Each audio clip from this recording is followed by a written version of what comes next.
আমার ওসিয়তনামা। আমি মারা গেলে মাইকে মৃত্যুর কথা ঘোষণা করবেন না। আমার মৃত্যুর সংবাদ শুনে পড়ুন, ইন্না লিল্লাহি ওয়া ইন্না ইলাইহি রাজিউন। আর যখন শুনবেন আমি নাই, তখন সূরা ফাতিহা একবার, সূরা ইখলাস 3 বার পড়বেন। যত তাড়াতাড়ি সম্ভব আমাকে দাফন করার চেষ্টা করবেন। আর কারো জন্য আমার লাশ ফেলে রাখবেন না। সবাই আমার জানাজায় আসবে। কারো কাছে আমার কোনো ছবি থাকলে দয়া করে ডিলিট দিয়ে দিবেন।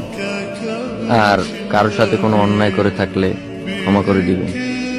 আমার মৃত্যুর পর প্রথা অনুযায়ী কোনো প্রকার কুলখানি 40 বা মৃত্যুবার্ষিকী পালন করবেন না।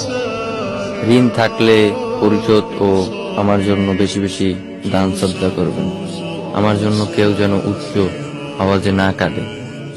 আর যখনই তুমি দোয়া করবে সেই দোয়ায় আমাকে শামিল করো। আমার মৃত্যুর পর যদি কখনো আমার প্রোফাইলে আসেন তাহলে আমার নাজাতের জন্য একটু দোয়া করবেন।